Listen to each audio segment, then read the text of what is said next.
Das sind 5 Tage gerade nach der OP. Unglaublich, wenn man bedenkt, was wir da alles gemacht haben. Magst du mal sagen, wie die Nase denn vorher einmal war?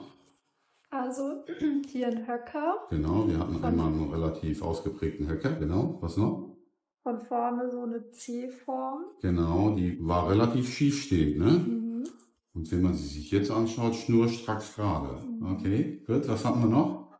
Die Nasenspitze war nach unten. Ja, wenn wir uns das jetzt mal anschauen, ist sie wohl positioniert. Klar, 1, 2 Grad wird sie sich noch ändern, nach 5 Tagen.